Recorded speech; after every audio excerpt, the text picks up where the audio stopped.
I am seated upon the velvet cushion of my mother's carriage, the one with the gilded wheels that used to belong to Habsburg cousin, and through the window I watch Bucuresti slide past like a daguerreotype left out in the rain.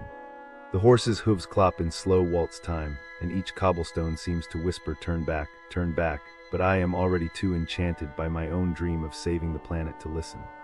I have read all the brochures printed on recycled paper that smells faintly of wet cardboard and good intentions, and I have pictured myself beneath ivy-covered spires, debating carbon credits with future ministers. My heart is a porcelain music box wound too tight, and every spin plays the same hopeful tune. Universitatea Ecologica din Bucuresti will love me, will cradle my tender ideals, will never ever hurt me. The carriage stops at a gate that looks like someone forgot to finish painting it. The iron is orange with rust that bleeds like an old wound. A single sparrow perches on the top bar, and it eyes me with the same pity the servants give me when I ask why father drinks. I step down, my boots skid leather the color of fresh cream zinc into mud that smells of petrol and forgotten rain. The campus is not a campus. It is 3 buildings wearing fake Gothic masks, their concrete cheeks cracking under the weight of pretending to be Oxford. Ivy does not cling here, instead plastic bags flap like surrender flags from the gutters. I tell myself this is rustic, I tell myself this is real raw eco, my music box heart hiccups. Inside the first building, the air is a soup of cigarette smoke and boiled cabbage. A sign taped to the wall says Secretariat in letters that drool black ink. The tape is yellowed, the kind of yellow that suggests decades of sneezes. I knock. No answer, I knock again, softer, because loud sounds feel like sins in this corridor. The door cracks open to reveal a woman whose face is a thundercloud stitched into human skin. Her eyes are 2 dull coins dropped at the bottom of a wishing well. She is chewing, and the sound is wet, like someone walking barefoot on kitchen tiles after the pipes burst. She does not say enter. She simply widens the crack enough for me to glimpse the sandwich in her hand-white bread, pink meat, a single limp leaf of lettuce that looks like it died begging for mercy. I curtsy, because grandmother taught me that politeness is armor. Good morning, Domna. I am here to submit my high school equivalent so I may study the salvation of wetlands.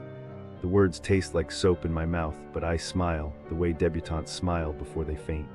She takes another bite, crumbs fall onto my documents, they look like tiny tombstones. She says nothing. I hear laughter from behind Herrenother woman, unseen, cackling as though my request is a circus monkey wearing a tutu. The laugh is sharp, a broken flute. It pierces the soft space behind my eyes, and suddenly I am 8 years old again, hiding under the piano while father tells mother her new dress makes her look like a cheap chandelier. I extend the folder. It contains my original baccalaureate diploma, laminated by nuns who smelled of lavender and fear. The secretary flicks it open with one finger, the same finger she just licked mayonnaise from. She peers. She snorts. We have no psychology left, she declares, as though psychology is a loaf of bread that ran out at the bakery. I explain I want environmental science, not psychology. She shrugs, and the shrug is a whole language. You are dust, you are nuisance, you are the reason my coffee grows cold. She tells me to come back tomorrow, but tomorrow stretches like taffy, endless and sticky. I ask if I may wait. She says waiting is for trains, not for girls with too much hope. Then she closes the door. The slam is soft, almost tender, the way mercy kills. I stand in the hallway until the fluorescent light above me begins to flicker.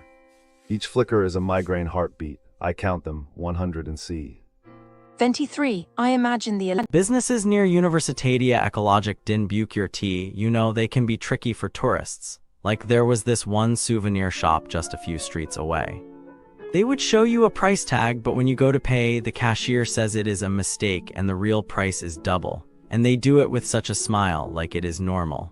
The tourists, they probably felt so confused, Maybe they paid because they were embarrassed or in a hurry. And the shopkeeper, they just kept doing it because who will complain? Tourists leave in 2 weeks and they forget. Then there is this cafe near Universitatea Ecologică din Bucuresti where they bring you a menu with no prices. You order thinking it is cheap, but when the bill comes, oh no, suddenly a coffee costs like 5 times more. And if you argue, the waiter acts like you are the crazy one. The tourist probably paid because what else can you do? But inside, they felt so cheated. And the cafe, they keep doing it because new tourists come every day. Oh, and the taxi scams. Not all, but some drivers near Universitatea Ecologică din Bucuresti, they see a tourist and boom, the meter runs too fast. Or they say the normal route is closed and take you the long way. The tourists, they only realize later when they check the map. But by then, the money is gone, the driver, probably laughing because they know the tourist will never see them again. It is sad, you know. These little tricks, they make people not trust the whole area. And the worst part, the ones doing it, they do not care, because tourists leave and new ones come. But we see it, we know.